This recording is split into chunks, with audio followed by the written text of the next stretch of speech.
Happy Tuesday. Ooh, it's hard to not say happy Friday, everyone. So new night and time, or day and time, which happens to be a night, for the Roundup. I thought I would try some evening time. Hang on, I got to dust off my camera here. Just in the hopes that maybe more people can join us, or that it'll be a little more convenient. I know some people have day jobs, and it's kind of hard for them to be on the computer watching somebody's live stream. And hoping still that maybe since it's evenings, Richard will join me a time or two here and there. We'll see how that goes. It is stinking cold in South Lake, Texas. Let's look at the temperature right quick. The high was 27 today, which it was 27 like 2 hours ago, and we're at 21 degrees. No more precipitation in the forecast. That's a blessing because everything else is still frozen outside. We have not been above freezing, wow, since Sunday afternoon, I think. The biggest challenge with that is that if I turn the ducks out, let the ducks out of their pen, the ducks and geese, they have no drinkable water outside the pen. We've got heated buckets in the pen, but nothing that they can drink outside the pen. 3 degrees in Chicago. What is the wind chill there? Oh, what did it say the wind chill was here? Get you a chair. Okay, real feel. Oh, it says real feel is 21, so I guess we don't have a lot of wind right now, which makes sense. I went out a little while ago because I thought I heard a duck just outside the bathroom window. And I did a head count when I put everybody up tonight, but I thought maybe I missed somebody. Maybe I counted somebody twice and didn't find a duck. I came back in the house and went back and stood and listened in the bathroom again, and I still hear the sound that sounds like a male duck. He doesn't sound like he's in distress or anything, but I'm just wondering where that sound is coming from. And we do have ducks, wild ducks that hang out on the pond, the city pond next to our property, but I've never heard one sound like it's just outside the bathroom window. So I feel bad thinking there's a duck that might need a warm place to stay tonight, because typically those wild ducks know they have sense enough to go someplace where it's warm. I'll be curious to see too. I already feel like, I mean, it's not real bright, I realize, but I already feel like maybe there's not so much variation in the lighting like there is in the daytime, because in the daytime I have some windows, some blinds raised, and I feel like the lighting kind of comes and goes. Okay, so -4, about -4 with the wind chill at the moment. Overnight last night was about -13, wind chill about -21. Yeah, the coldest with a wind chill that it's gotten here so far is -6. That's been overnight and early morning temperatures the last couple of days. So today was the warmest of the last 2 or 3 days. I guess the last 48 hours maybe. Yeah, because Sunday night is when this really cold batch of air and weather came in. But let me, first I'm going to share my screen, and we are going to talk about some channel stats for channel members and previous guests on the show to kind of kick off a 2024 and let you guys know where everything stands. So let me pull that up. I just have a screen capture of that. I just did a cut and paste with a screen capture. So let's pull that up. I guess I could make that bigger. Yeah. So again, the orange up here on the top left, those are our channel members. So they're people who have memberships for our channel. Those memberships start at 99 cents a month. And they also happen to have YouTube channels. I have interviewed a handful of these people on the show. So be sure and check out those interviews. And with all of the channels that we'll talk about, I'd love for you to stop by and pay them a visit. But let's talk about some subscriber counts for our YouTube friends and channel members and previous guests on the show. And then we'll move on to some fun stuff. I have another game for us today. Our friends Nina and Boyce at Rooted in Texas are at 963. Ordered Steps, holding on to that 1,320. My friend Akashi Chris at Mind Forked is at 550 today. I can't really see this screen in front of me. It's not as big as I wish it was. So I may just turn this way. My friend Joe Hupp in Australia is at 359. Jesse and Lisa at Lazy Days Ahead with Jesse and Lisa are at 2,540 something. Butler Family Farm is at 2,830 something. Hey, Connie Cleary, how are you? Thanks for being here. We just got started, so you're not late. So Butler Family Farm, 2,830 something. My friend David Hunt is at 805. So I have interviewed Akashi Chris at Mind Forked, Jesse and Lisa at Lazy Days Ahead, Jerry and Susan at Butler Family Farm. And I didn't really interview David, but he did stop by for our Christmas stream 2 Christmases ago and sang for us and spent a little bit of time with us that way. But we haven't done an official interview visit yet with him. That's still in the works. And then moving on to YouTube friends with channels that just happen to not be channel members. My friend Lee from the UK at First Floor Audio is at 1,300, between 10 and 19. My friend Adam Sky, also from the UK, is at 356. My friend Kevin at All Bugs Go to Kevin is at 442. One of my most favorite live streams ever when we had Kevin on the show. My friends Jeff and Lorena at Back to Country are at 869. My friend Amanda at Bare Bones Living is at 977. And I want to put a little plug in for her. She processed her first pig. They raised their homesteaders. They're raising meat animals, and she butchered and processed her first pig recently, which I just find that so admirable. So check that out. A lot to learn there. And they've got chickens. Obviously, she has a garden. I don't know what other animals. I can't remember what other animals they might have right now. But this seems like a special occasion, Red Letter Day, to dispatch and butcher your own first pig. That just seems like a really big deal to me. So you guys go check that out. Tell her I said hi. My friend Becky Phillips is at 42 subscribers today. Brian at Bearded Eagle is at 1,380 something. My friend Ashley at CNC Farm is at 2,370 something. My friend Heather at Come Hither with Heather in Australia is at 1,190 something. My friend Danielle at Danny Days Ahead is at 1,100, between 1,100 and 1,109. My friend Dawn Ray B is at 588. My friends Brittany and Big K at Flannel Hill Farm are at 347. My friends at Friends of Big Bear Valley, FOBBV Cam, here on YouTube, my second all-time favorite eagle nest, a heart nest of mine, the home of Jackie and Shadow. They're quite an amusing pair. They're at 219,000 something subscribers today. My friends Jen and Steve at Good Times Homestead with Jen and Steve are at 1,080 something.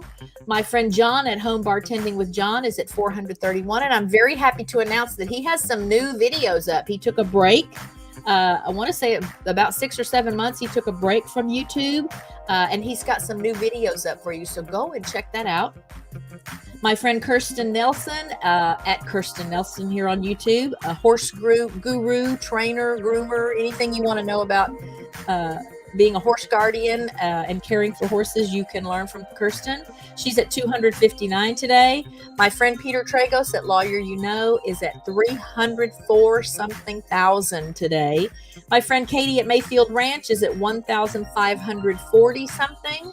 My friend Paul at Millionaire Paul the Millionaire Challenge is at 410. My friend Tammy at Mountain Grandma is at 1,190 something. My friend Tiffany at Mud and Mascara Homestead is at 1,250 something. I don't remember talking about this Tiffany here. How did I skip that? So my other friend Tiffany at Canadian Family Life is at 3,000, between 10 and 19 something. She is doing amazing things at her channel. So you guys must go and check her out and say hello. And then back to this side, my friend Ginger at Not For Nothing Homestead is at 1,250 something. Ryan and Devin at Our New Land are at 5,370 something. My friend Nancy at Our Treasured Home is at 1,200, something between 1,200 and 1,209. My friend Marin at Palma Pioneer Pantry is at 300. No new videos yet. She may have just had a baby. I know she has a baby either coming very soon or it may have just gotten here. So she has had to prioritize some things to get ready for the baby and then obviously to care for a baby because they have one other little young one already. So I know she's busy even if we don't see her on YouTube. And hello, Lux, how are you? Let's see. Be back in a bit because you're fixing up a temporary barrier so Raina will stop jumping till I can get a proper fry. Oh, okay. Well, we'll be here, so we'll watch for you. Stay warm. I don't know what it's doing there in Arizona, but it's stinking cold here, so I would not want to be out this time of day. All right, my friend Shane at Paralife TV, your everyday wheelchair ninja. Check this out. He is doing amazing things as well. He's always doing amazing things. He's at 2,730 something. My friend John at Pedroza Travel is, he's crossed the 1,300 mark, so something between 1,300 and 1,309. My friend Vicky Lund at Psychology Noir with Dr. Lund is at 1,020 something.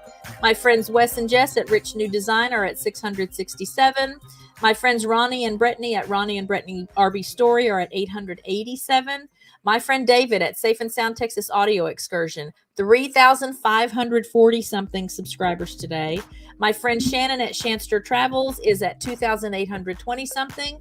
My friend Sparrow Spalding is at 11,800 something. Kenny and Debbie at The Adventures of Kenny and Debbie are at 912. My friend Angela at The Inquisitive Farm Wife is at 3,660. So obviously it's been a little while since we did these numbers. When I went into update, I had the numbers from November or whenever the last time was. I went over all of these individually. That was a big jump. So she's made a big jump in the last month or two. My friend Dino at the Late Late Horror Show is at 129,000 something today. My friend Tom Salta is at 3,320 something today. My friends John and Sarah at Two Doves Bees and Gardens, they are at 1,900 between 10 and 19 today. My friends at the Vineyard Chicks Homestead are at 4,850 something today. My friend Ralph at Webb's Web is at 1,060 something today. And my friend Robin at What the Flock is at 582 subscribers today. We at Rich Cat Ranch are at 2,723 subscribers. My short yesterday did amazingly well. I suspect part of that may have been that it was a holiday, at least in the States here, it was a holiday. So a lot of people were off work and, you know, maybe able to hang out on YouTube a little bit more. Hello, Joe and Sue at the Bud Files. Thank you for being here. But it got a nice batch of views and brought me in a good chunk of subscribers. So I'm sticking with doing shorts, that's for sure. All right, so we've got that. I'm just going to leave that sitting there. And I wanted to share with you a couple of funny, I guess you could call them news articles. And I don't remember. Oh, I do remember where I saw this. So, let me turn off this KDE Connect right quick, because if my phone rings or I get a text, I don't want y'all to have to listen to that chime. Okay, let's turn that off. I don't know about this phone link thing. I like it, but even when I end the program, I haven't figured out another way to turn it off. So I go into the Control-Alt-Delete the Taskmaster and I just end the task. But then the first time I get a phone call or a text, it seems to open itself back up. So I don't know for sure. I don't know for sure how to manage that. I'm not as tech savvy as I might seem. I'm usually just not afraid to hit the buttons. And then I usually get lucky and at least something good happens. The problem is that then I don't know what button I hit or I don't remember what button I hit. And the next time something comes up, I don't know how to fix it. But let me pull up a link for you. These are just weird to me. I like cheese. I'll tell you that. I do like cheese, but so you know already it has something to do with cheese. But this is weird to me. Oh, well, let me get back to StreamYard. Okay, so this is an article. Oh, that's why I was talking about KDE Connect and phone link. So on my phone, let me see if I can show you. If I'm in Google Chrome, because I like to use Google Chrome for my phone. But let me get to, okay. So let's say I'm just, I don't know, this is the Sniff Spot page. And I want to open a new tab. So when I open a new tab, Maybe it does this on everybody's phones. The first thing that comes up is just some random stories, news articles, recipes, just random links. And so that's where these two links I'm going to share with you, that's where they came from. I had opened up my phone. Sometimes when I open the phone and just go to Chrome, that's the page that comes up. Other times I just have to make that page come up by hitting that add a tab plus sign. So here's the first of the articles that came up. It was a couple of days ago that it came up. This article is dated March 11th of 2022. Hey, Tiffany, how are you? We were just talking about how amazing things are going at your channel. I'm so proud of you. So Kraft mac and cheese flavored ice cream to be sold at Walmarts nationwide. Again, this was back in March of 2022. I think these are legit. This is southernliving.com. So it's not The Onion or, a pretend page. And it says, get ready, y'all, because the Kraft macaroni and cheese flavored ice cream that took the internet by storm is now coming to a Walmart near you. Van Leeuwen and Kraft have partnered to make their mac and cheese flavored ice cream, which sold out in less than an hour online last summer, available in Walmarts nationwide, according to the Food Network.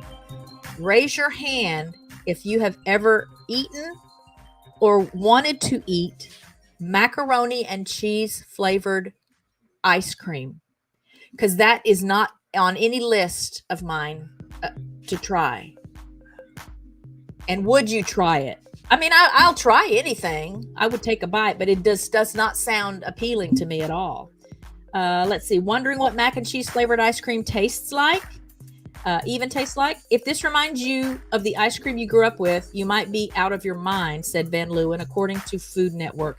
If this reminds you of the comforting bowl of Kraft macaroni and cheese you grew up with, you're getting warmer. Because did we make this ice cream with that buttery, sweet, iconic cheese? You bet. Additional ice creams by Van Leeuwen will also be added to Walmart shelves, including flavors like pizza, hot honey, royal wedding cake, bourbon cherries jubilee, and wild blueberry shortcake. I don't know. I'm all for the mixing savory and sweet. That's okay. And some things I like, but I don't know. Pizza ice cream, macaroni and cheese ice cream. I can't get on board with that. That just does not appeal to me at all. Okay, and then here's the other cheesy article.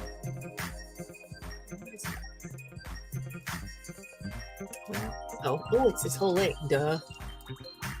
All right, so let me open a window with this other link. And again, this is just weird. Just weird. Okay. Velveeta launches nail polish that smells like cheese. Why? Now, I know, like little kids, you can buy the scented nail polishes, like for little girls. And obviously there's the little lip balms that smell like fruits or whatever. But Velveeta cheese smelling nail polish. This story is dated June 8th of 2022, last summer, out of Chicago. Velveeta wants to help you live your biggest, boldest life by creating its first ever nail polish that smells like cheese. The Kraft Heinz owned cheese brand on Tuesday shared its new Velveeta Pinkies Out Polish products, which include 2 different colors as well as nail stickers. The new collaboration was done with the beauty brand Nails Inc., where the products are being sold. Velveeta's red finger food polish and yellow La Dolce Velveeta polish are available together for $15. The colors are intended to make your nails look as smooth as Velveeta feels and were designed to be worn together. The nail polish also smells like cheese, which appears once the long wear polish is fully dry, the company said. How do they do that? How does that work? Once it's dry, it smells like cheese. What does it smell like before it dries? Nail polish? This is just weird. It also said that while it may smell edible, the polish is not actually made of Velveeta and should not be consumed. Please write that down somewhere, y'all. Oh my goodness. There's also a pack of nail stickers made to look like cheese dripping down your nails for $4.99. I guess that's what this is on this person's fingernails up here. That's just, why? Now you can be as bold as the cheese you love, a description reads. Velveeta is known for its rich, creamy texture and cheesy, melty goodness. So what better way to bring this to life for our fans with something equally as rich and creamy? Nail polish. You know what? If your nail polish is creamy, you probably should throw it out. That kind never dries. Kelsey Rice, Senior Brand Communications Manager at the Kraft Heinz Company, said in a statement. Okay, that's weird. Okay, just weird. Okay, just a couple of weird stories that, because I do enjoy scrolling up that page when that page comes up when I open Chrome on the phone. Because every now and then I find something really interesting. There have been lots of articles about the meteor showers. There've been a couple of meteor showers over the course of the last couple of months, and they're great meteor showers. I mean, a lot of meteors to see, and the moon was, in the right phase to be able to see them. But it's just too cold. It's too cold to be out looking at them. So, who probably smells like feet? Yeah. Oh gosh, I already was imagining a terrible smell. That enhances my idea already. Okay, so what else do I have for you? Oh, I'm going to sprinkle in some winter memes throughout today's show, just because. Did I say it's cold yet? Because it's cold, and we don't know what to do with that here. Okay, we don't know what to do with sub-freezing temperatures for extended periods of time, days in a row, and we've got a heater in the water trough for the horses in the paddock, and I've got those 3 heated buckets in the pen for the ducks and geese, along with 6 heat lamps. I don't remember if I posted those pictures for you or not, but if you caught the live stream, there's Richard. Look, check it out. Wait, come here. There's Richard all bundled up because he's going to go out and put out some hay.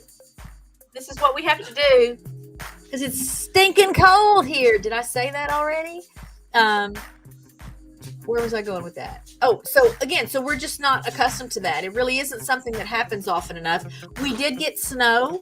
So it snowed overnight, Sunday night. I went out about midnight, 1 o'clock to put hay out again for Cabo and Delilah, because equines regulate their body temperature by eating. Their digestive systems are what creates the energy for them to stay warm when it's cold. So they have to have a constant source of forage in the frigid temperatures to not be susceptible to hypothermia. So we're going through lots of hay, lots of very expensive hay. Hay is at an all-time high for us since we got horses. Well, we got a horse and a donkey now since we got equines. It's 11 degrees in Northeast Ohio right now. What is that with the wind chill, Connie?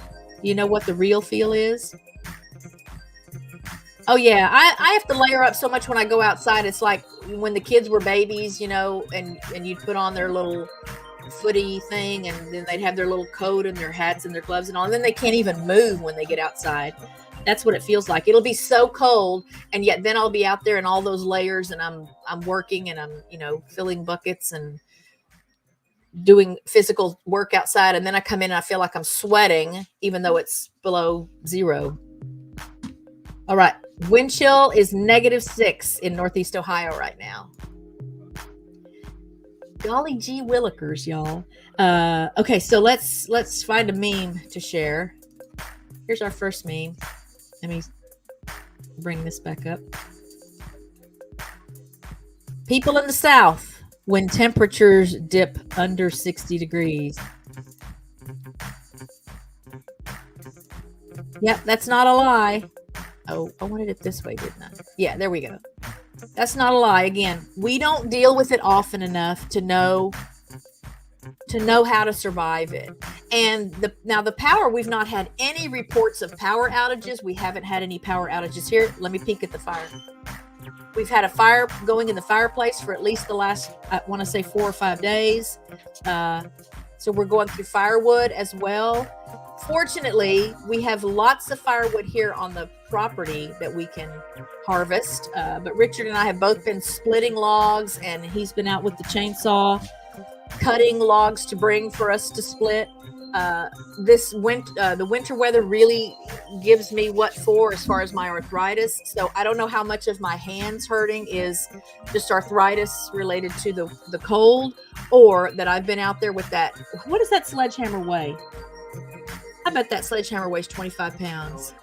It sure feels like it weighs 25 pounds. He says it doesn't. Oh, he says it weighs about 8 pounds. But after a while of swinging that sledgehammer into the little star-shaped log splitter tool, it feels like it weighs 25 pounds. And that makes me sore. And I had just cut up all of that meat last week, that semi-frozen. I left it out just enough to be able to cut into it, the frozen raw dog food. And that made me sore. Whatever these muscles are right here, I was kind of sore. Wow. Then we start prepping for the Arctic blast. And that means I'm out on the back porch, splitting logs during the day as much as I can stand it. All right, Connie's got a generator. Yeah, we talk about getting a generator here. I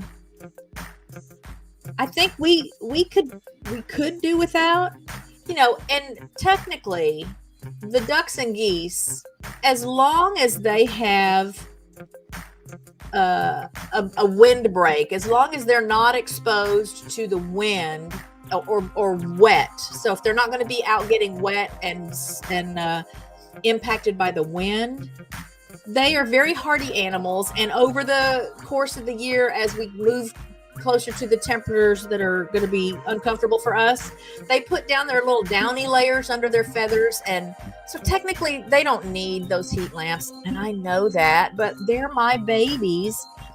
Speaking of that, I'm going to pull up my smart cam app right quick and check on them. See, when you commute everywhere, navigating the sidewalks with sheets of black invisible ice is oodles of fun. Oh, yeah. I mean, I've nearly slipped. So it snowed here, and then it was so cold that it just sort of froze like a layer of ice. And I found myself kind of slip sliding out to the pen or to the barn a couple of times. So here's the big room of the pen. Am I turning it up? Oh, they're just not being noisy. That's good. So they're doing okay. And then, so that's the big room. We have a 2-room pen with an attached coop. And here's the little room. So I have a live stream. I think it was about 4 hours long of that first night with the heat lamps when it was below freezing overnight. Because I do get nervous when I use heat lamps. Heat lamps and pine bedding, shavings, can be a dangerous mix. Obviously, if everything is secure, it's not a problem. But if something were to happen and, a fixture fell onto the bedding, that could be dangerous. So I haven't slept as much this week because I get up, routinely during the night, several times during the night. One time to go put out hay, usually one time. And then several times to just check the camera and be sure that all the lights are in place and everybody looks safe out there in the pen. So they're spoiled. I know that, but I just think that's what animals deserve. We'll look at another meme and then we're going to start our little game. I don't know what's next. Okay, here we go.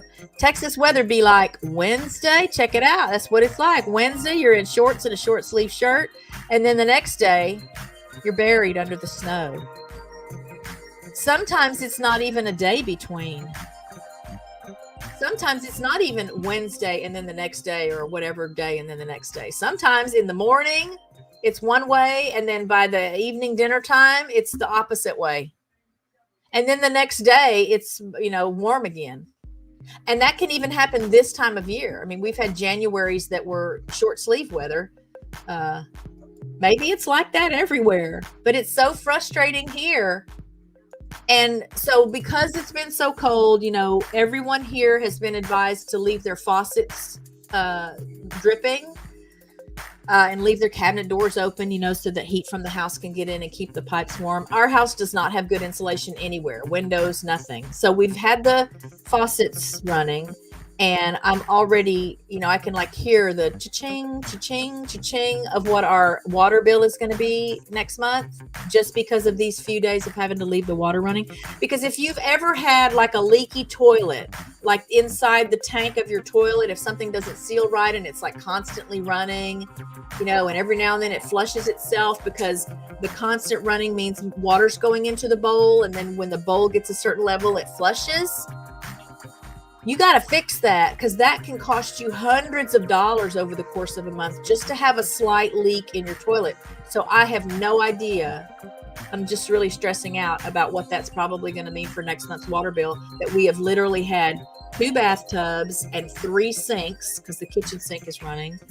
Not like a full stream of water, but it's running. So cross your fingers and say a prayer for us. Okay, so let me pull up the game for you, and we'll get started on that. Again, it's hard for me to gauge like how much time to allow for games, interactive kind of things. All right, let me back it up. So I may have to speed it up here and there if it seems like something's taking too long, but here's how this works.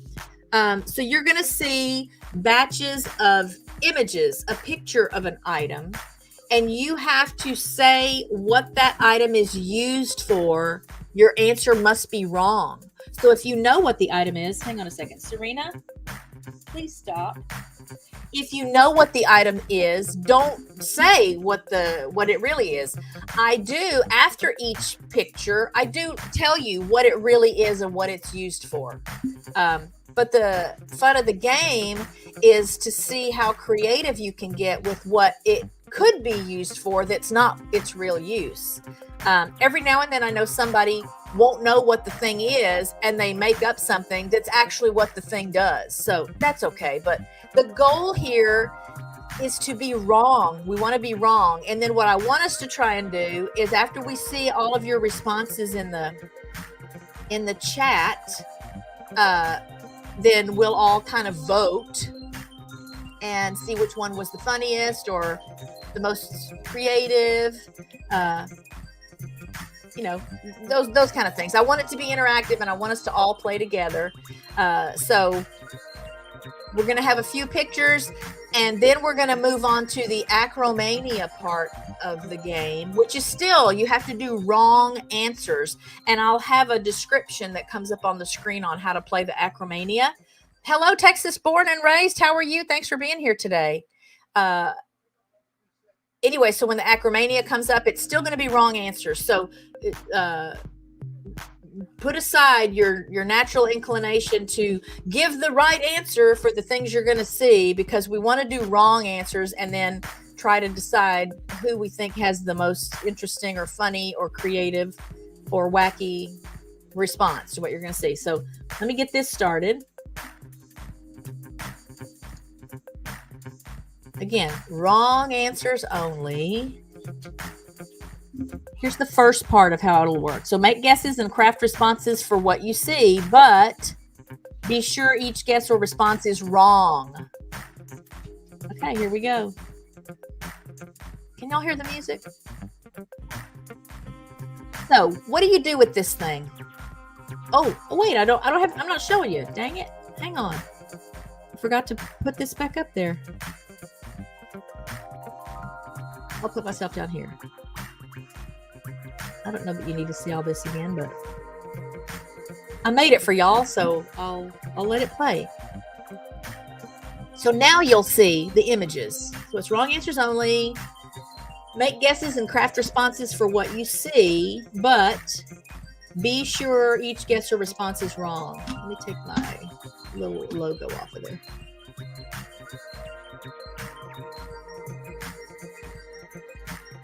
Okay, what is that? What is that used for? Just be creative. Again, you don't need to know what it really is. If you know what it really is, that's fine. But even if you do know what it is, think of something else you could do with that. Connie says an ant smasher.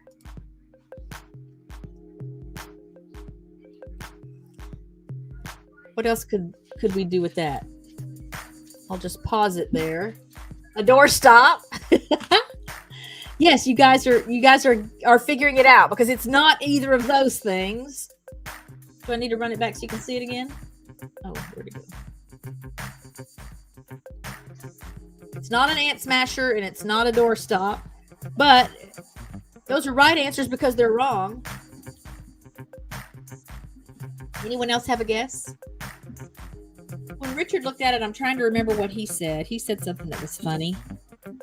What did he say? What did he say? I think he said a door handle.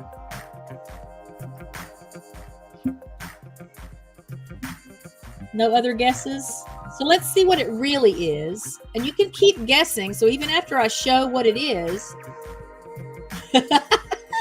Yeah, we'll have to do a Rich Cat After Dark stream one day. So we don't have to be so concerned about that. It's a Darby, and it's a tool used to flatten concrete. So I like, honey, quit. I like Connie's answer, an ant smasher. Do you guys like Connie's answer? Oh, yeah. Let me just tell you, be prepared, because there is one picture that I could not help but go where you ladies sound like you're talking about when I saw it, but I do want to try to keep it clean. We are a family channel until I do that Rich Cat After Dark show one day.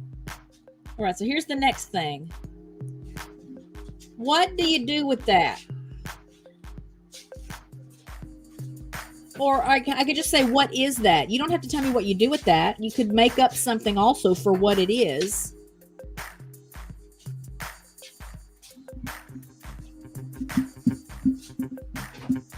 A wine key? That's a heavy duty wine key, you bet.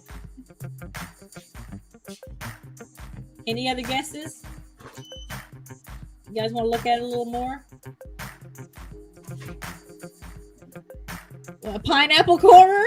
Hey, I want. It's making me wonder now if this thing might work for those purposes. Anyone else have guesses on what you could do with that? We have a wine key guess from Ritz. I say guess. It's not that you're guessing because I don't want you to really figure out what it is. And then a pineapple corer. Yeah, heavy duty. That would be a heavy duty wine key. New way to pick up a cantaloupe. Yeah, I wish we had some scale to see what the size of these things are. Yeah, maybe we'll get together and talk. Maybe I do need to do an After Dark thing. I know Wes and Jess used to do, I think it was a Thursday night show that I've only sat in for a little while here and there, and I've never heard or seen anything happen in the little while that I'm in the chat. I've never heard or seen anything that I feel like would really turn someone off or be inappropriate, but they make sure that in the description and in the title, it's, like adults only or, and yes, so there were definitely some of these that I instantly went to a place that I would not type the thing I first thought of in a chat. But that thing is actually a cartridge puller used to remove the cartridge from a faucet to fix a leak. I found a lot of stuff that I learned some things looking for these items. So what is this? Or what is this? Or what do you do with this? However you want to answer it. Again, not scale there, but that's a doily under it. So I don't usually see doilies that are very, very big. But you could imagine that it's much bigger than it probably is. Any guesses on what this is or what to do with this? Well, it doesn't matter if you already know what it is. You can still try to guess what it was. Let me let you look at it again for a second. So Richard guessed an iron. A panini press. It might work for that based on the way it's designed. Oh, I didn't pick a winner for that other one. I think the pineapple corer for that other one. I love that wine key idea.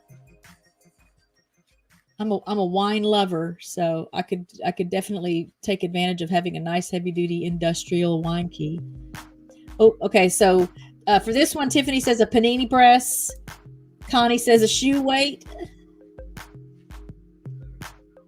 And again, you saw the answer. It's a French fry cutter. I don't know how it works.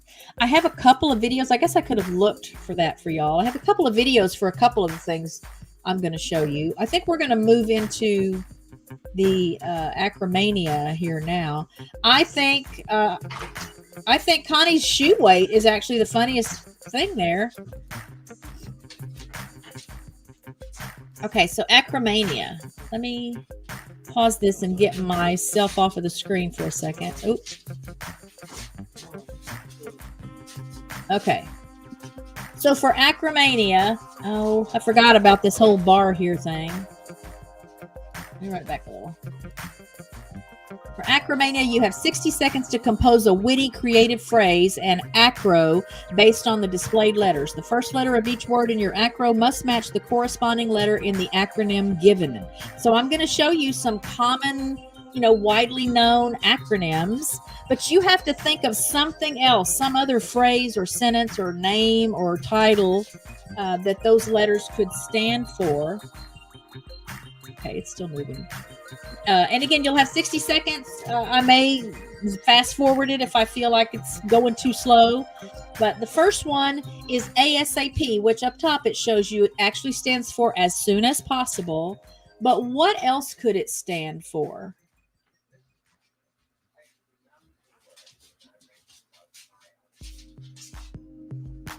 What else could that stand for?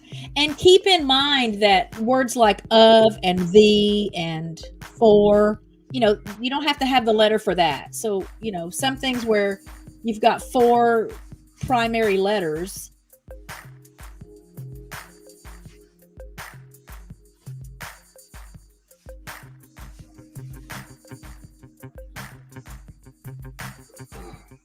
So to get it started, let me tell you the one thing that comes to mind when I see this.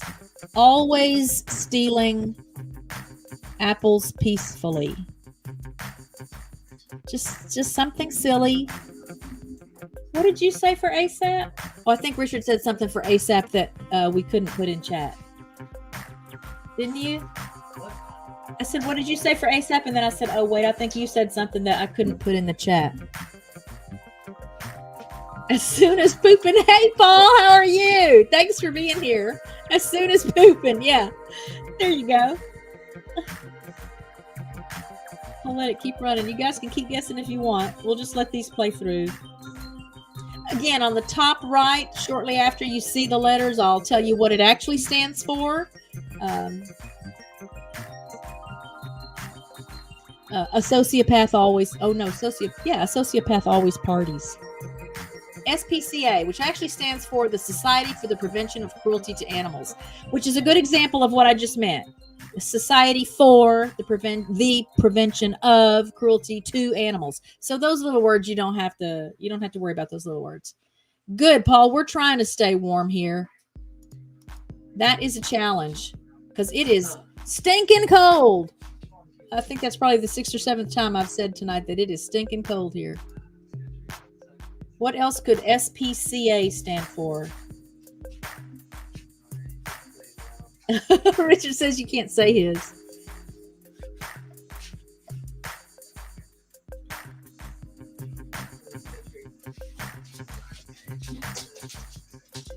Here we go, Connie. Space Parachute Camp Association. I love it. Anybody else got one? Here comes the next one. Sometime. Oh, we're back to guessing wrong about what the item is or what you can do with it. Some of you may know what it is, but don't give that answer. What is that and what can you do with it?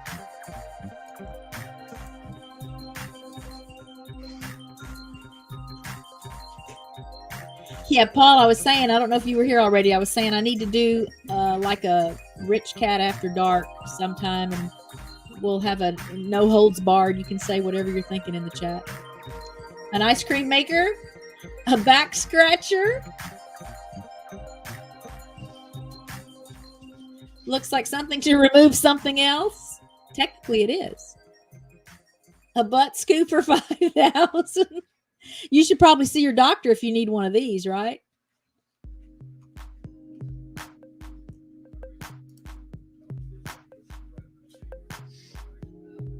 I'm liking the back scratcher, Tiffany. I'm thinking that's going to win this one. I have a different kind of one of these things. Connie's thinking of something else to scratch. All right. No, honey. No, honey. So again, I'll show you here in just a second what it actually is.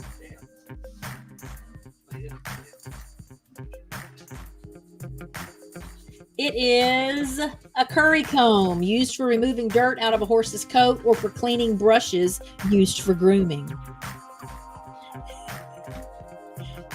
Yeah, the one I have is much more user-friendly for the equines. Okay, what is this, or what do you do with this? This should be good. And let me just say, some of these things, if I didn't know what they were because I was the one looking for the pictures, I would have no idea what they were, which could make it even more fun. I think if you don't know what it is, it makes it even more fun. A meat tenderizer, a ravioli maker. Does that mean you didn't know what it was, Ritz? Because it is a meat tenderizer. It looks brutal, doesn't it? It almost makes you feel bad for the meat. So since that was actually what it was, that round will go to Tiffany, a ravioli maker. All right, what is this? My first thought is it just looks like something unfortunate happened to this thing, but it's actually meant to be like this. A facial shaving device.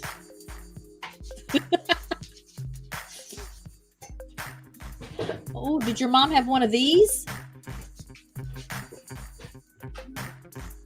Art Deco. Yeah. You sometimes see that outside of a building somewhere. Husband tenderizer. Oh, a spatula and a ladle all in one. Let's go back and look at it again for just a second.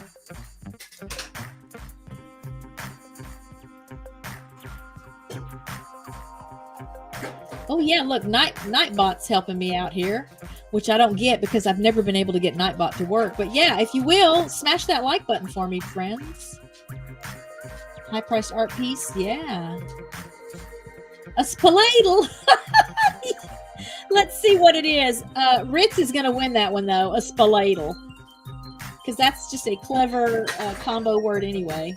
A shoe, that would be a strange shoe, like a prosthetic foot for an animal. It is a scapula retractor. So the scapula, those are the shoulder blades. So during surgery, that's used to retract the scapula for surgery. I think we have one more picture. Okay, yeah, what is this? I'm just going to let it play. I thought it was well, I don't want to say. I know what it made me think of. Oops. That can be a dangerous thing, right, Ritz? Okay, Tiffany's thinking of something here.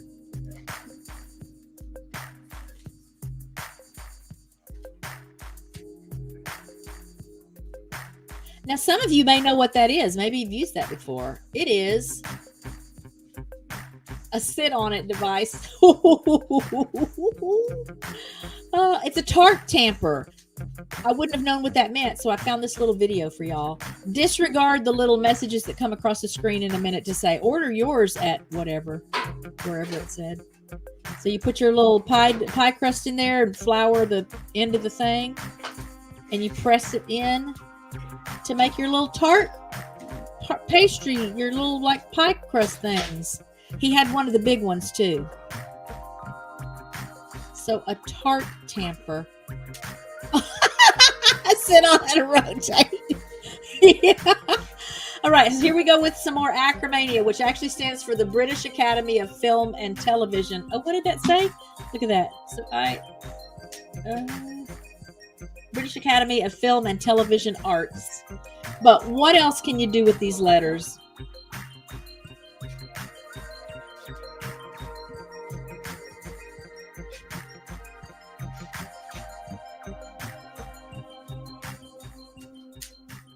Here, I'll type in the chat what I think.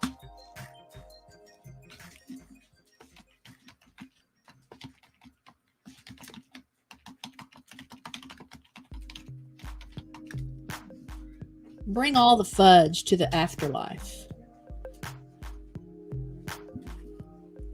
Afterlife would be okay if there's fudge, right?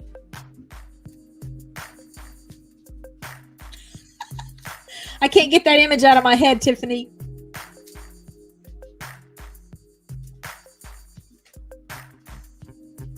Any other creative uses for these letters? Okay, here's the next one, which actually means in case you missed it. But what else could it mean?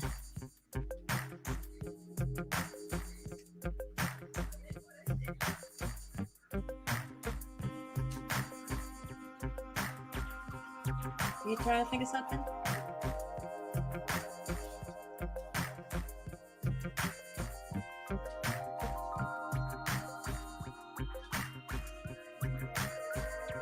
Let me give you mine.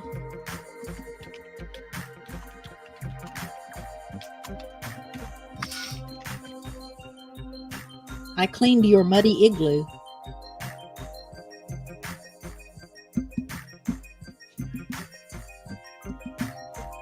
I can't yet message Izzy.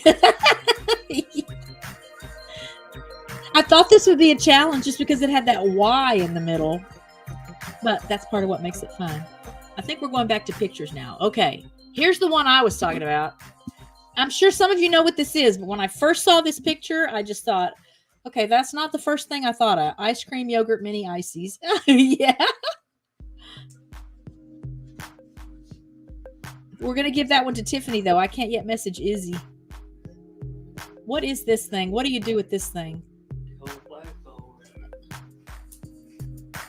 Richard says you hold a flagpole with this. But again, you have to be wrong. What it really is a fishing fighting belt designed to help fight big fish. I'll have to ask Bearded Eagle if he has one of those. He's a big fisherman. Another picture. What is this and or what do you do with it?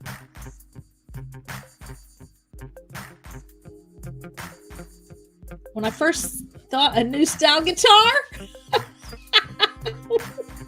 Oh, you did know what it was. Okay. Yeah, fighting fish. Or a flute. This made me think of like a sci-fi movie. Or like that replicator. A sausage maker.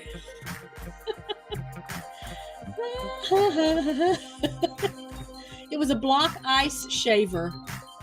So, you know, when you go someplace to get shaved ice for a snow cone or... That's what they use, is a block ice maker. Okay, what is this? I suspect I'm going to see a bunch of people give the same answer because it's the first thing I thought of. And I'll tell you that when I was looking for these, I was looking for certain categories of gadgets and things. And I was looking specifically for a particular category, which I'll tell you in a minute. It is related to my professional background because there's some funky stuff that I have used in my career. An upside down spool ladle. Yeah, so that's the right answer, Paul. But yeah, we're going to give it to Ritz for it being an upside down spalatal. Right, that's what I thought. That one does look like a back scratcher, but it's an Israel retractor. Named after, I'm sure, the person who created it. but Ritz gets it for the upside down spaladle, a noodle rack.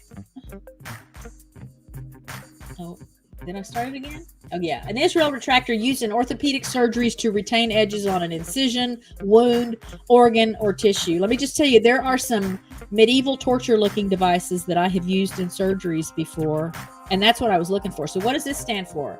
It actually means Supreme Court of the United States, but what else could you do with this?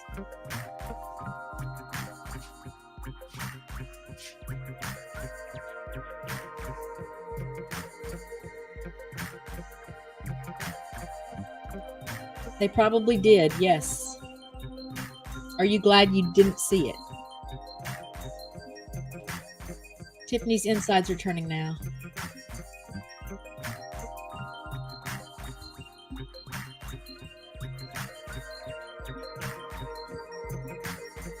This one, I'll say on this one, stop cutting our tomatoes under the stairs.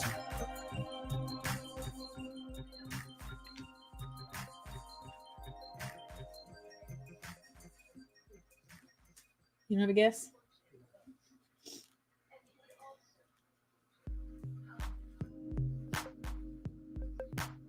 No guesses? I think the next one's probably a picture. No, one more. Oh, we already did this one. Okay, let's go forward. Okay, here we go. We're at a picture now.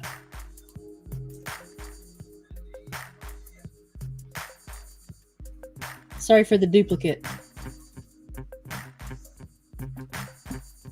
Southern Comfort out-tube utensil screen. We'll give you that, Connie. Okay, so what is this, or what do you do with it?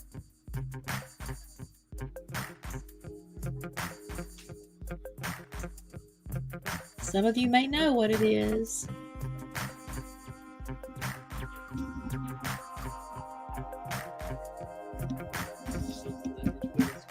Okay, Richard just says it's something that you twist, but you're not supposed to really guess what it is. You got to make up something that it wouldn't be. A hot dog holder. For roasting those hot dogs. It's a mechanical apple peeler. So I was curious about how this worked. I know Pampered Chef used to sell an apple corer slicer peeler. But that's what that is. This one is a restored one. So the first part of this video, they were restoring an old rusty one that looked like the one we were just looking at. You're peeling your skin, Paul? Yeah. Connie's going to get that, though, for the hot dog holder. Okay. Tiffany has one of those. Yeah. Okay. What is this, or what do you do with it? Again, it looks very science fiction movie-like to me.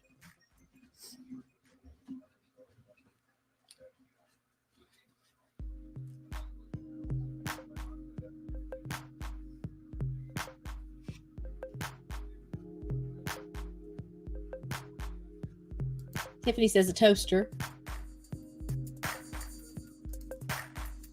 Did you say a toaster because you didn't know what it was, or because you do know what it is? It is a toaster.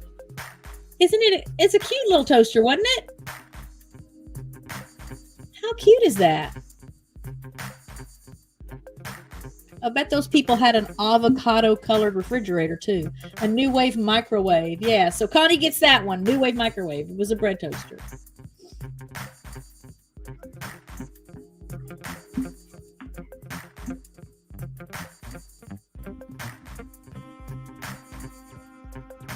Okay, what is this, or what do you do with it, or both?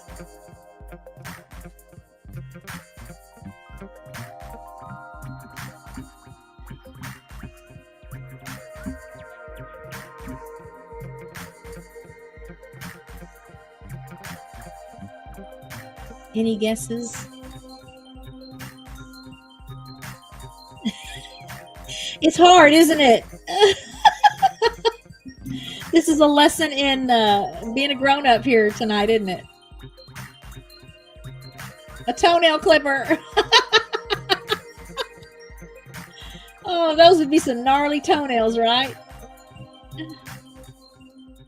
Sausage cut-off, pipe cutting. A banana peeler.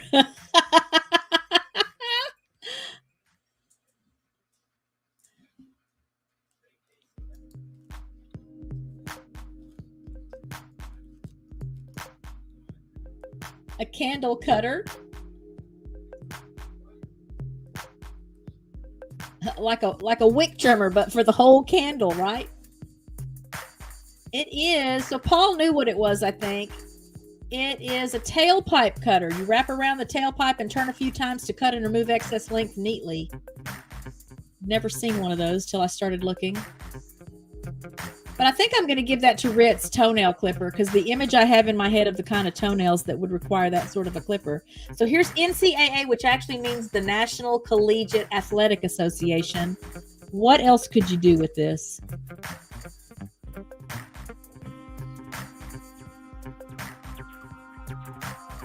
I'll type mine.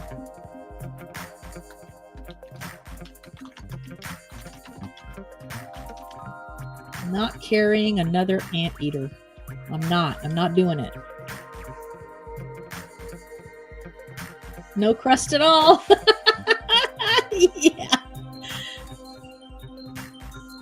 Unless you have that tart tamper. Not coming after ants.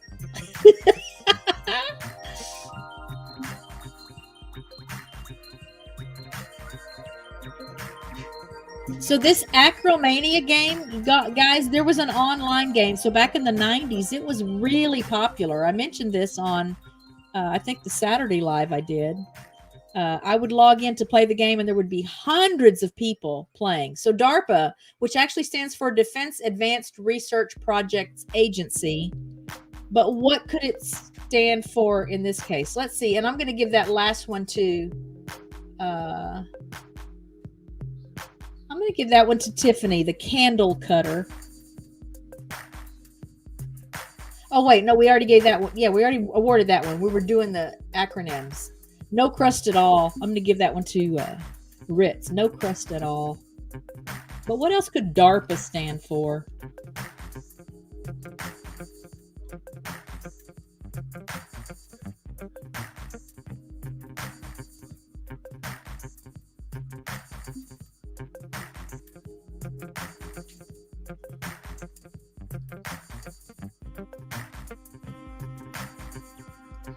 Give you all a little bit more. What, you got one for this one?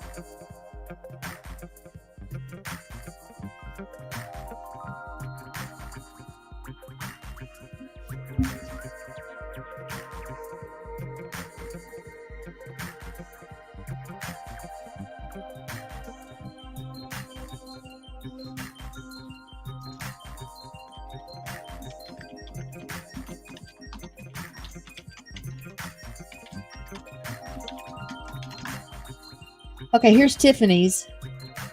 Don't Ask, Repeat plays alone. And here's mine. Oh, wait, here's Connie's. Drunk Apple Roma Pepper Appetizer. And then here's mine. Oh, except I have a typo. It's supposed to say, dorky adults really provide amusement.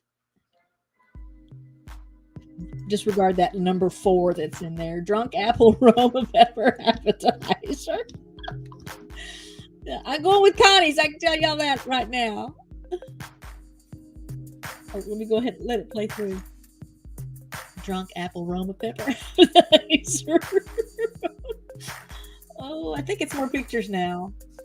I think it is. I did another one of these. ADHD, which actually stands for Attention Deficit Hyperactivity Disorder.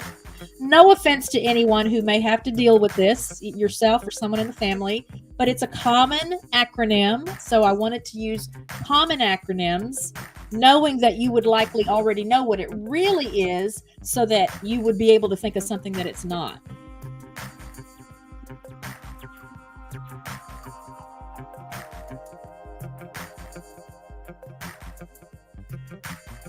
So what can we do with ADHD that's not attention deficit hyperactivity disorder?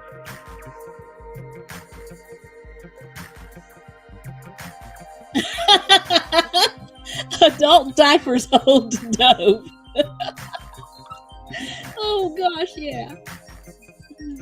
Right. No offense. Never any offense needed. Okay, here's Connie. Adult drunk house dessert. So we've got food. Food is on Connie's mind. The drunk apple Roma pepper appetizers and adult drunk house dessert.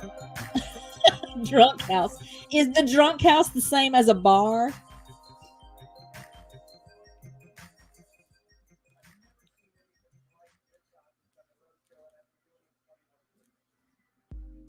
Let's see. How about I'm gonna put mine down here. Hopefully without any typos. Always doing horrible deeds. Connie, Tiffany's coming to your house because she needs a drink and sweets. Let's let this one play through. Yeah, that one's going to Tiffany. Adult diapers hold dope. Oh, I see this comment from you, Paul, but if you've made some other comments, they haven't appeared. Is anyone else seeing his comments? I saw you earlier. Oh, what did I just miss? Oh, was that the last one? Okay, that might be the last one. I have a few more cold memes, and then I'll just let you know what's coming up here. Hey, Lux. And I'll post this video just as a standalone video on the channel. I've been doing that each week when I have a game and I create a little video. It's not going to be as fun if you're sitting at home and you're just playing it by yourself. So I will say thank you to those of you who are watching live. Thank you guys for being here. That's so much more fun. It is so much more fun to be real time looking at these games and playing these games together. But thank you also if you are rewatching, which I'm guessing would probably be tomorrow now since I'm doing the stream late. So Lux, I'll have this video posted just as a standalone video on the channel. It may or may not be fun that way since you won't be able to see other people's responses. But once the chat is generated for the replay of the stream, you could always go back and watch that and in another window have the chat going to see what other people said. Oh, okay, let's see. Said something about ADHD, but I guess a wrench got a hold of me. Oh, maybe so. Maybe so. Again, I've tried to set Nightbot up, and I don't know why it doesn't always look like it's working. I'm glad you had a fun time. Again, that ACROMANIA game, I played that all the time. I love wordplay and anything language reading related. And I'm telling you, so you'd get on, there would be hundreds of people. There would be different rooms. So ideally, you would look for a room that didn't have so many people in it because it's almost impossible to keep up. And the system would generate the acronym. It would be at the top of the screen. And then people would just start typing their responses. And other players would vote on the responses so that there would be a winner, like a top 3 people, just based on how goofy or clever or interesting or funny it was. But now I've checked it off and on over the years, and there may be, sometimes there's no one playing. Sometimes there are only 2 or 3 people in the room, and that's not as fun. It's a lot more fun if there are a lot of people, but not as much fun if there are hundreds of people. So you can just go to, I think it's ACROMANIA. Oh, it might be ACROMANIAgame.com. Let me see.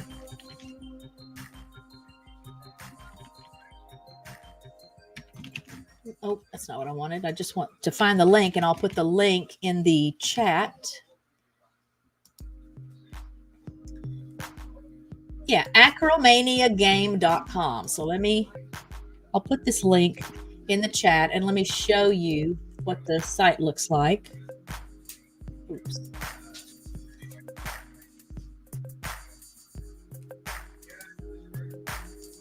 Oh, that's not what I want. I want it this way. So this is when you go to ACROMANIAgame.com. This is what you get. And you can register. It's a free thing to do. And you then look for a room. I mean, it used to be such a regular thing. So there were people in the chat, people playing, and you could chat during the game. And so there were people that, we would look forward to seeing each other in the game every time. It was really fun. So ACROMANIA. Let's see. Let me put that link in the chat in case somebody wants to check it out at some point. Where's that? Okay, so now I want to go back to the memes. Here's another meme. Somebody, who was it? Tiffany, you said something about slip sliding. It's the season when you suddenly start to break dance. That hurts me looking at that picture because, man, I have slipped before and fallen on the hard ice, and there's nothing pleasant about it. Just nothing pleasant about it at all. Let's see what other memes I have here. Today's forecast. Oops. I can't zoom in. Holy moly, I can't feel my face degrees. That is the most uncomfortable thing for me because I can have gloves on and I always put a hat on when I go out, and I have a jacket then that has a hood and I'll put the hood on. Sometimes I'll have my hat, it's a knit cap, and a hoodie, and I'll put that hood on. Then my jacket, and I'll put that hood on. Then I wrap a scarf around me that I can pull up around my face. And then I have one of those, I don't know what it's called. It's like a cowl thing. It's like a tube, a cloth, like a flannel tube, and you put it around you pull it down over your head, and then it's got a little, not a drawstring, I don't know what that thing is called, where you can tighten it so that I can, try to get it where everything except my glasses is covered up because the wind is, it's painful. Hey, Jake Hudson, thanks for being here. Thank you for liking and sharing. Thank you. So the wind is what's really bad. And if there's any skin exposed at all, again, Tiffany, we don't even know what to do with ourselves when it's below like 50 degrees here.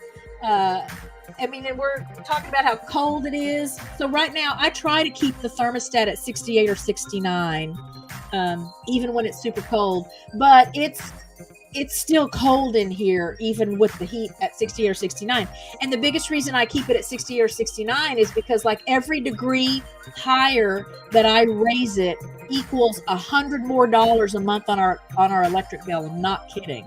So right now on the bed, I have my sheet, a velour blanket, a flannel blanket, and a comforter, like a down comforter. And I sleep in, I've got some thermal, like a thermal top and bottom. And then I put like some flannel pants over that. And then I put a long sleeve, like a sweater or a long sleeve t-shirt over that. Then I put like just a nightgown over all of that. And I have to have socks. I usually hate sleeping in socks. Like any other time of year, I can't even sleep if I have socks on.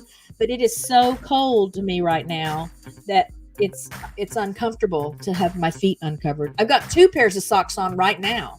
So right now I've got my 2 pairs of socks and a pair of shoes. I can still feel cold air around my feet. I've got my thermal, they're like yoga pants. So they're not thermal pants, but I've got some yoga pants under my jeans. Then I have a t-shirt under this turtleneck sweater. So everything except the little bit of my foot that's coming out of the back of my outdoor clogs. So they don't have heels. There's not a back on it. It's like a mule, like a sling thing. Let's see. For Lux, it's like it's the Terminator Judgment Day wind degrees that I can't do during summer. Ooh, does it get really windy out there? Let's see. Rit says that sounds like how we layer up here in Chicago. You have to cover your head, neck, hands, and make sure you have double socks. Yeah. I don't know. I was just saying to Richard today that I honestly don't know how people that live in the north, so like Tiffany, like even Chicago, north of here, where they really do get winter, where they get a winter that makes me feel guilty about whining about our winter. But when if you have animals, if you have outdoor things you have to tend to, whether it's snowing or hailing or tornadoes or whatever, you still have to go outside. I don't know how that's even possible. I can't even imagine. Or Alaska, I just can't even imagine. I was trying to find the record low temperature for South Lake, Texas for January 16th. Like the all-time, what is the record low? Where do you go to find that? Because I couldn't find it anywhere. I could go and look up individual years and individual days in the month. I didn't want that. I just wanted someplace where I could go and see what was the record low for this date in history. And I couldn't find it anywhere. I don't think we broke any records with this cold front, partly because the Snowmageddon freakish winter thing that happened in 2021 here broke every record. So I hate thinking we would have to have that happen again to break a record. Yeah. So let me get back to comments here. Oh, where'd she go? Yeah. So Tiffany's in Canada. The channel name is not clickbait. It is a Canadian family in Canada. So again, I know you really have winter there. The first time, well, I've only been to South America one time. So let me get back to chat first. The other day I had 4 layers and still was cold. Yeah. So later tonight, before I go to bed, I'll probably have to put on another layer of something.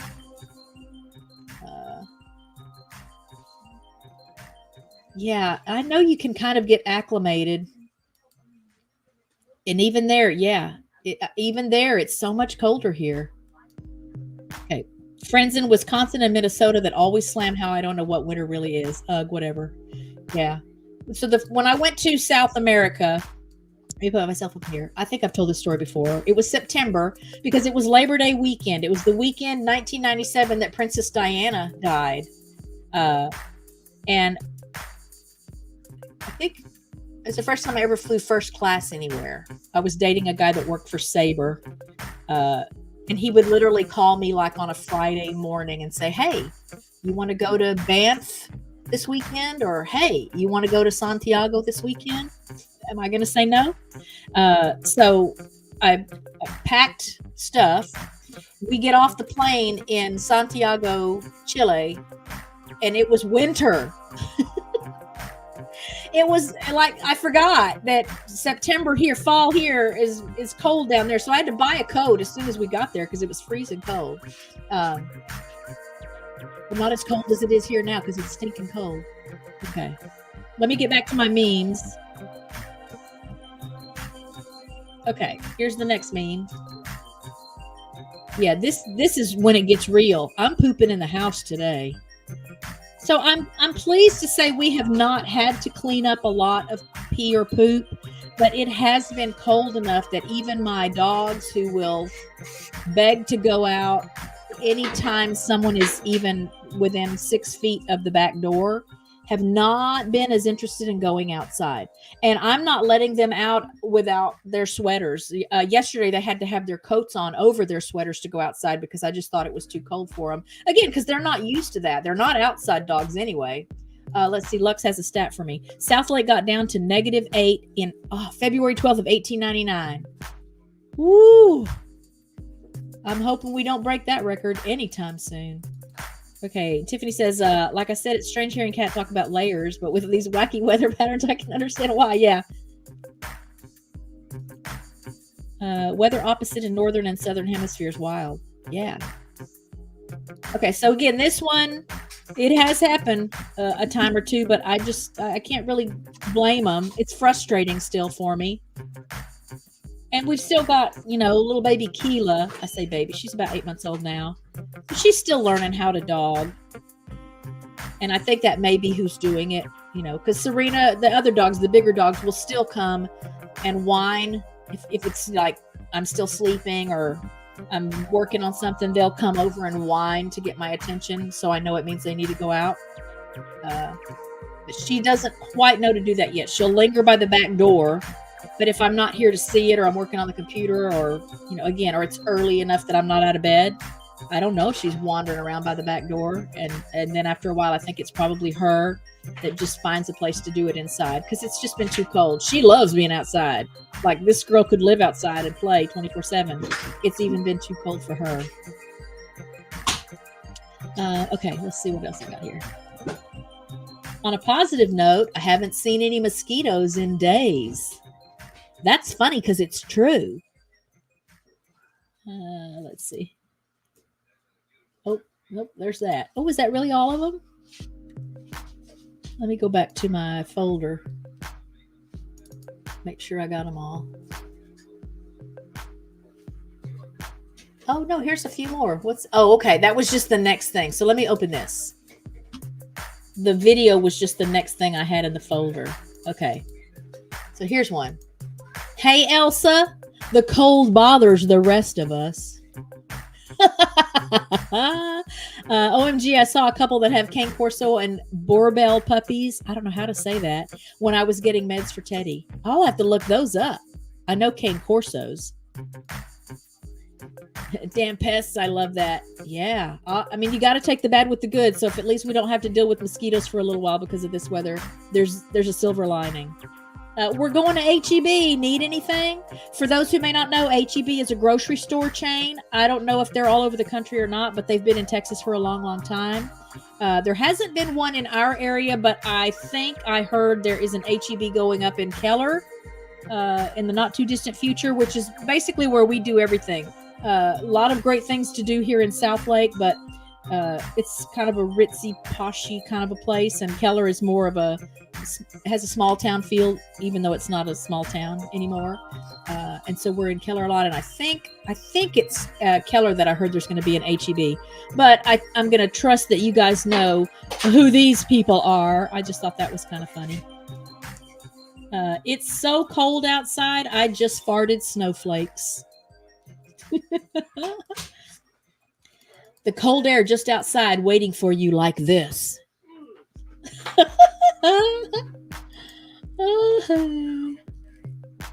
It's so cold out here, my nuts are frozen. And then, baby, it's cold outside. Look at this little cardinal in his parka and his whatever that Russian fur hat thing is called. He's got his hot coffee, Starbucks, and his little mittens and a scarf. I thought that was really clever. Oh, that's the last one. Okay, that was the last one. Again, a little plug for our member channels and our previous guests on the show. I invite you and encourage you to check out all of their channels. Stop by, say hello, show them some love, tell them that I sent you, and consider joining their YouTube families. Again, Tiffany is doing some great things at Canadian Family Life, and her subscriber count is showing that. So a lot to learn, and you'll get to know her and her family by hanging out there. So go and say hi. Go and spend a little time with her. All right, let me turn that one off. I don't think there was anything else I was going to share with you. Oh, let's see. Let me get caught up in the chat. Okay, we have a meme like that, but about Tim Hortons. Is that a coffee, Tim Horton? That's a coffee, isn't it? Oh, damn pest! I love that. And then it slaps you in the face. Oh, the waiting outside the door. Hello, Dino. Thank you for being here. Y'all, this is my friend Dino at the Late Late Horror Show. I do sometimes still sneak in the overnights because I always have to listen to the old time radio to fall asleep at all. I just don't spend time in the chat anymore. I feel like I'm so busy all the time that I relish the evening where it's quiet and I can just sit and do nothing or watch a TV show or something. Because again, check it out. See, the dogs have been so good the whole time tonight. Again, they don't want to go outside because it's too cold. But it's so good to see you, Dino. Oh, it's so good to see you. I do miss hanging out with y'all, but I'm lurking more often than you know. You guys go check out Dino. If you're new to old time radio, it is the perfect place to get a taste of why it's so awesome. And I promise you, you will find something that you like. You'll find something that is interesting and enjoyable to you. I tend to like the mystery shows, the detective shows, but there's sci-fi stuff. There's Dino even has another channel that's got like more comedy stuff, but you'll even get some of that on the Late Late Horror Show. So don't think that because it's called the Late Late Horror Show, it's all horror stuff. There is some horror stuff, but mostly it's just the classic old radio shows and a great chat. The greatest chat on YouTube. The people are really family and everyone is connected and they know who's who. They know what's happening in each other's lives. We celebrate together when there are good things and we mourn together when there are bad things. And you guys will have a great time if you hang out there. Let's see. It is 5 degrees.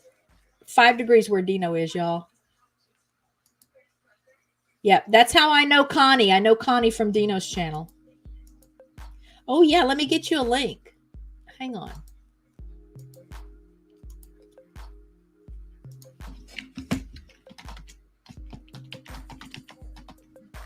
So again, once upon a time I had Nightbot. Obviously I don't know how to set it up, but I thought I had it set up where you could type, what is it? Okay, that's Dino's Late Horror Show link. My favorite old time radio is the CBS Radio Mystery Theater. That was my first taste of radio dramas back when I was a kid in the 70s. And fell in love with the very first episode I ever heard. And then Dino's Duck Soup is his other channel. So let me get you a link for that. Again, on Dino's Duck Soup, you're going to find a lot more comedy, some classic golden age of radio comedy.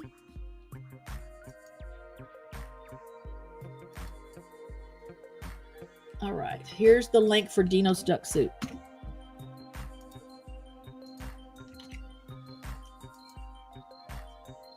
Oh, there it is. Okay, Connie just posted it for me. Yes, thank you.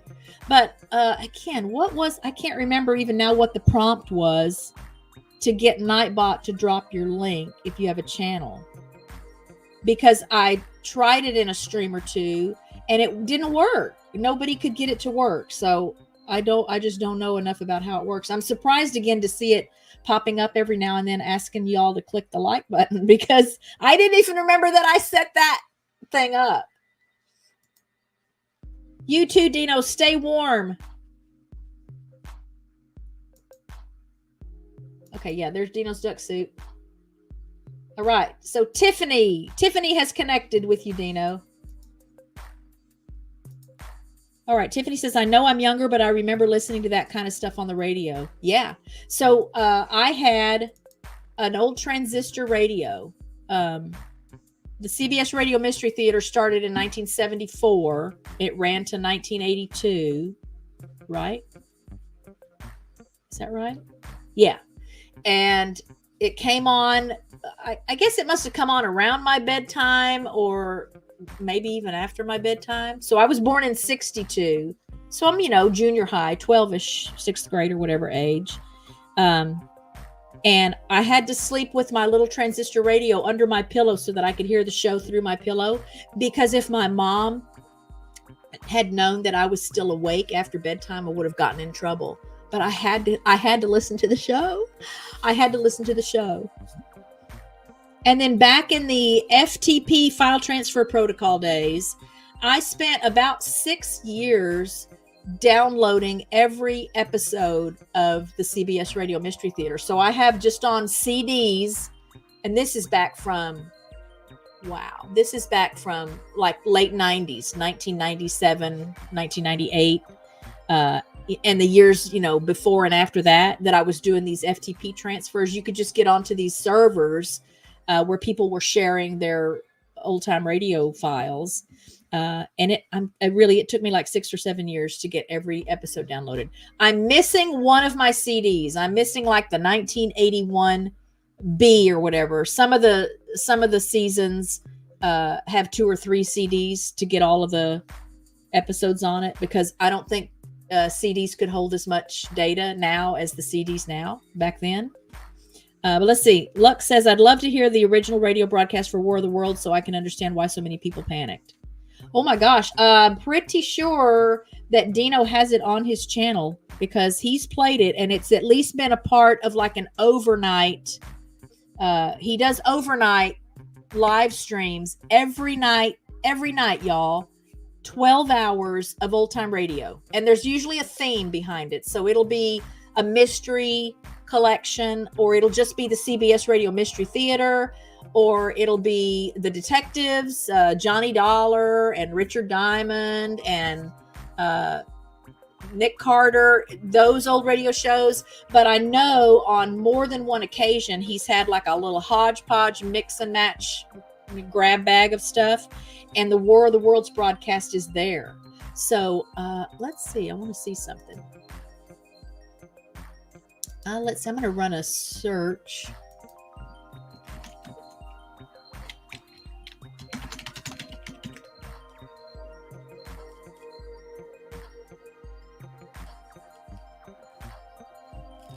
Okay, let's see.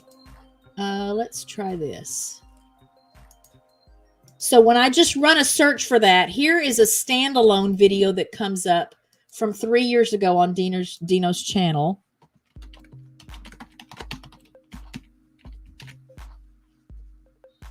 Make sure I type that right. If somebody wants to click that link and be sure, because I think I might have accidentally hit another key when I was pressing Control V. Oh, let me just look at this. That's what I'll look at. I'm going to copy it again and put it on there, because I do think I accidentally did something wrong. Okay, there it is. That's the War of the Worlds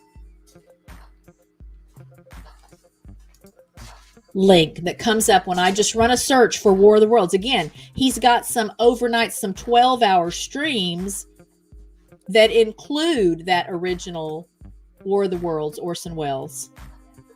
It's amazing. I love considering. So I love the old 50s, like 1958, I think was the best year for old B film sci-fi movies.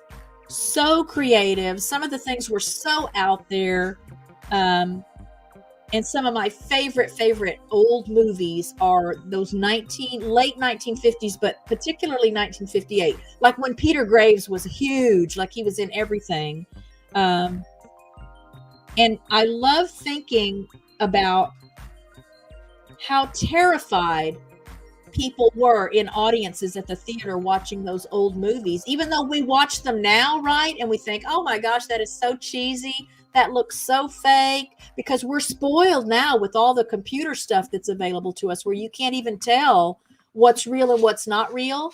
Well, back in the day, people had to let their imaginations be a part of the experience, and the story itself, get wrapped up in the story. And I love thinking about how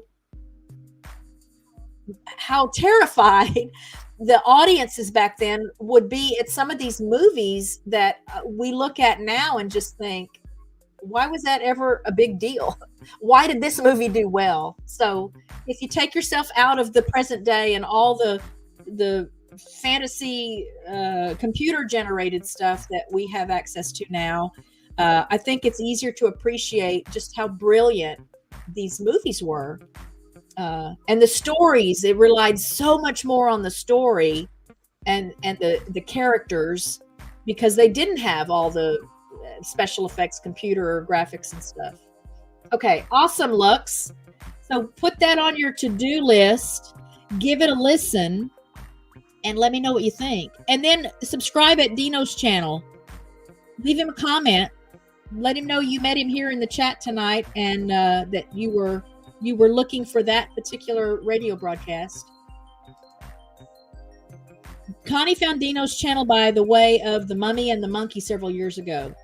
Yeah, and I found him a couple of years ago looking for CBS Radio Mystery Theater on YouTube, when I realized that, oh my gosh, that YouTube has everything. All right, 1940s classic, All About Eve. And then Lux says, I love the old black and white monster movies like Wolfman, Dracula. Yes, those are my favorites. Those are my favorites. I don't even know. There are some YouTube channels that have some of those old movies. My favorite, so my all-time favorite movie, hands above the rest, is the original 1951, The Day the Earth Stood Still. I love that movie. I love that movie. Number 2 is Star Wars Episode 4, A New Hope. So the first Star Wars. But then there are a whole bunch of other ones that are like tied for third place. And some of them are newer. Some of them are modern movies. But my favorite movies. I love the old original The Thing with James Arness as the monster. I love that movie. My parents were big horror fans. There's a weird, sad kind of a pun there because of the situation I grew up in my family, but they loved watching horror movies. We watched so much Dracula. My mom was a huge Dracula. Elvis, the Beatles, and Dracula. So we watched lots of Dracula movies. I was in love with Christopher Lee from the first time I ever saw him in a movie. And whichever movie it was, he was playing Dracula. I think he's like the quintessential Dracula, I think. Like Sean Connery was the quintessential 007, James Bond. I grew up with James Bond too. They were great James Bond fans. Yes, Connie is a moderator at Dino's channel, so you will see her in the chats when you go. And Lux says, I honestly think the movies relying so much on CGI nowadays cheapen them. Practical is where it's at. I agree.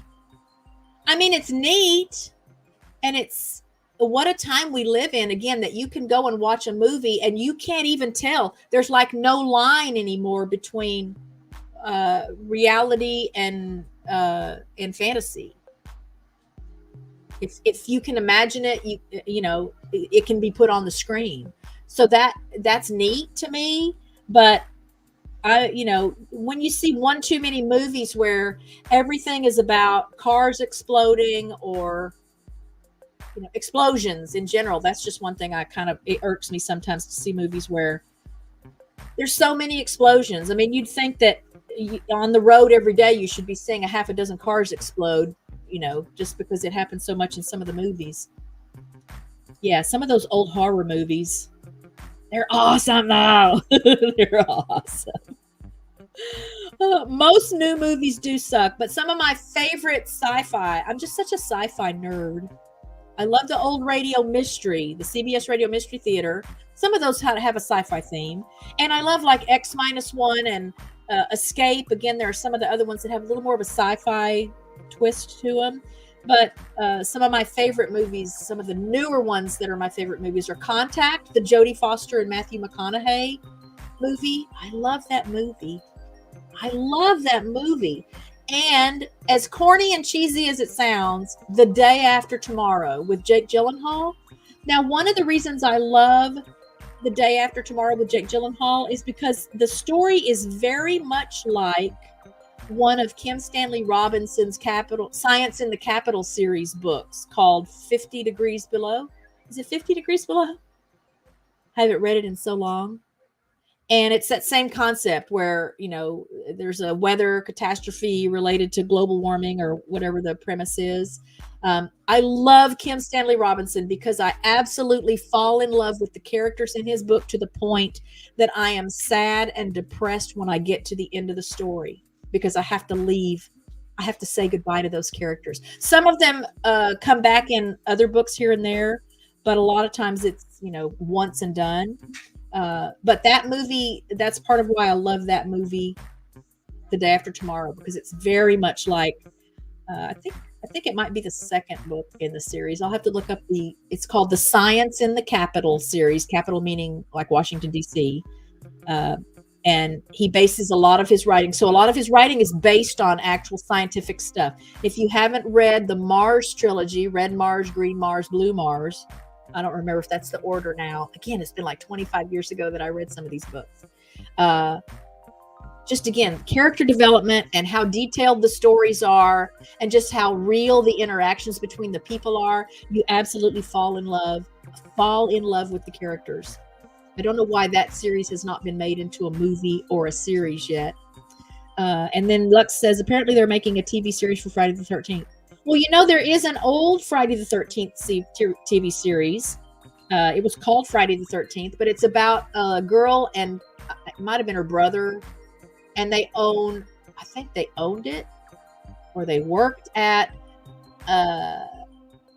not an antique store, because the items that are in the store are like cursed objects. And so their job, they go around to purchase cursed objects and keep them safe in this store. So I don't think I say store, I don't know that people go in to buy it. I loved that show. That's from I want to say that's back from maybe the early 80s.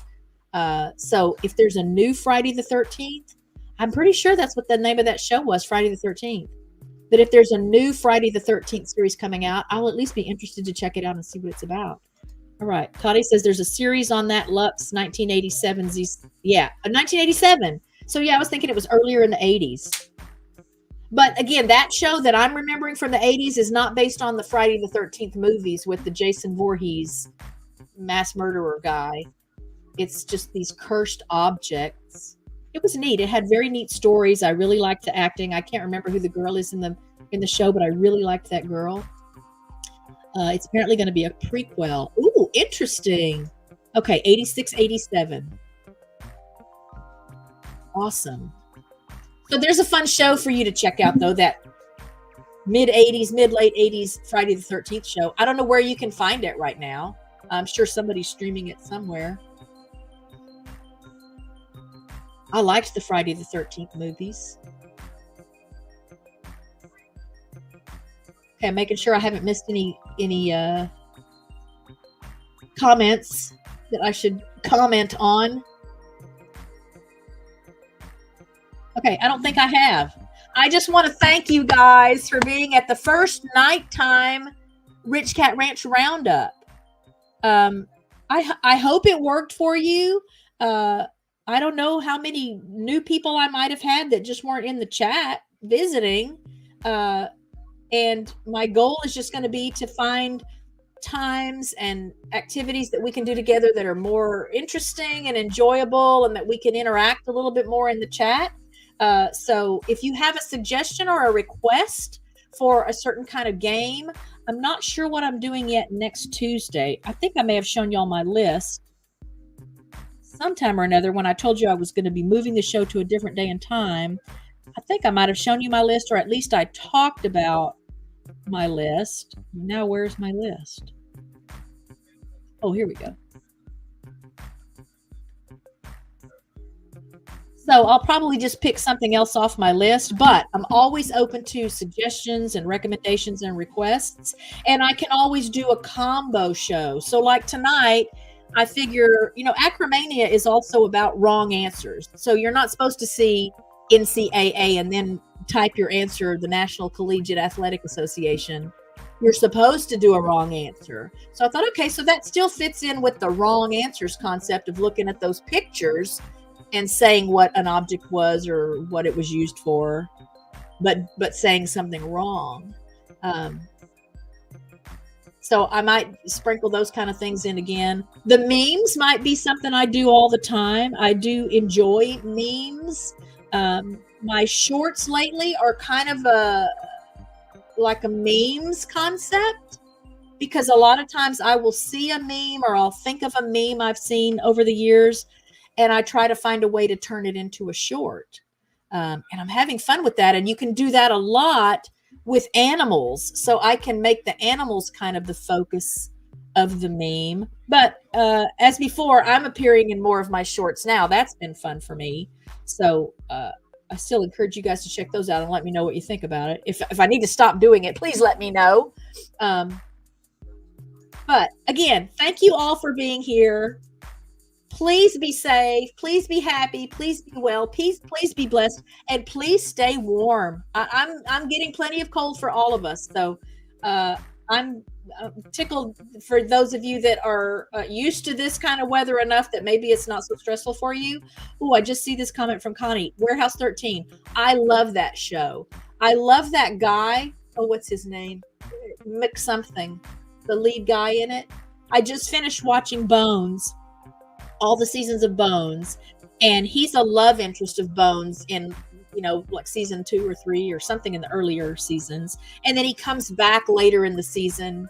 They just brought him back. He was in town for something, and he stops by and says hi to her. And I like that guy. I don't even know exactly what it is about him I like. I mean, he's super cute, but I like his the way just his delivery, his acting style. I like that. And he's great on that Warehouse 13 show. Okay. Thank you, Connie. Thank you. I love you.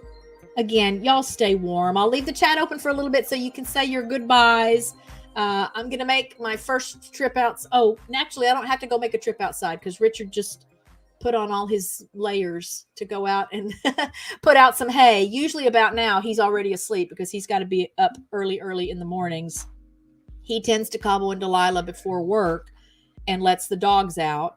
Then I get up and feed the ducks and feed the dogs. And he's at work. So he usually goes to bed. He's usually in bed by now. So I think he's already gone to bed. Still working on getting him to actually sit here and do a live stream with me. I want to do a shout out for, let's see, here's another favorite from Sci-Fi Channel. I have never watched Farscape. I don't know why. Like, I'm in love with all of the Star Trek iterations. Huge fan of the original series, but Next Generation is probably my favorite one overall. It was just so much more real to me, and I really liked those characters. But I'll have to check out Farscape because you're not the first person to say that you enjoyed it. So I'm gonna more reasons to check out Farscape. What was I gonna tell you? Oh, so usually he's already in bed, but my hope is gonna be that he'll be on the show. Hey, Akashi Chris, thanks for being here. But I just wanted to give a shout out, and I'm gonna put their link here. Just love them. Bland's Promised Land Ranch. I just think this is one of the neatest, most enjoyable, most humorous, most genuine couples on YouTube. And they do a live stream on Thursday nights at 8 p.m. Central Time. I laugh so much every live stream, whatever it is that's happening on the show. They don't usually do, sometimes they do interactive games where something's happening on the screen and the people in the chat, participate. But a lot of times it's just they're doing funny things together. I think Eric did a pickle taste test one time, and I want to say he tried bacon flavored pickles. Is that right? And pizza flavored pickles. Now he'll eat anything. I can't do that with Richard because Richard will virtually eat nothing. He'll eat meat and potatoes. But I don't think I could convince him. And he'll eat chicken, so he'll eat fried chicken. Meat. He'll eat meat and potatoes, French fries, mashed potatoes, tater tots, whatever. But I would never in a million years be able to get him to even hold a jar of pickles, much less put a funky flavor pickle in his mouth. But check out Bland's Promised Land Ranch because that's what I dream about. I dream about having a live stream where he participates with me because he can be very funny. He just chooses not to be. And just stop by there. I'll look for you on Thursday night at 8 o'clock at their channel because I just love hanging out there. And again, it's a great channel where you'll learn a lot of things. I watched one of the first videos of theirs I watched was I think Eric was dispatching and processing rabbits. They raise rabbits for meat, among other things. And it was just so beautifully and tastefully done. And they're just great. A great source of information and how to, if you're interested in homesteading and being self-sufficient. And again, they're fun people, they're funny people, and they're very real people. So I know you'll enjoy them. So that was their link I just put up there. And I hope you'll go by and tell them I said for you to stop by and say hello. But that's it. Again, I'll leave the chat open a little bit so you guys can say your goodbyes. And I didn't necessarily mean for tonight to go this long, but I had a good time. So I hope you guys really did have a good time. I will see you on Saturday night. It's going to be tortilla casserole night at the Rich Cat Cooking Chat. And then next Tuesday, I haven't decided for sure what the theme will be or what game we'll play, but we're going to do something else again that's kind of interactive. I'll share some fun or interesting or weird stuff with you, or a combination of the above. Love you too, Chris. Love everybody here. Thank you so much for being here. You guys mean the world to me. I'm so excited that anyone was here tonight because I really didn't know what to expect to have changed something that I've been doing for, since July of 2022 at 2 o'clock on Fridays, to change it so drastically. But I was really excited to consider what a nighttime live stream might be like. This is a great time of day for me. Everything's already put up. Everybody's already been fed. Aside from going out to put out some hay around this time every now and then, there's nothing else. There's nothing else to do. No dogs are getting dropped off. No dogs are being picked up right now. So it worked for me. So I hope it worked for you guys. And we'll stick with the Tuesdays until it looks like maybe I need to explore some other times and days. But I'll see you all at your channels if you have channels. I'll look for those of you that don't have channels at my channels and at some of my friends' channels. In fact, I'll probably be checking out Dino's stream here later. So I'd love to see a couple of you there tonight just to check it out and see what that chat is like. he has a much busier chat than I do. Let me just tell you that.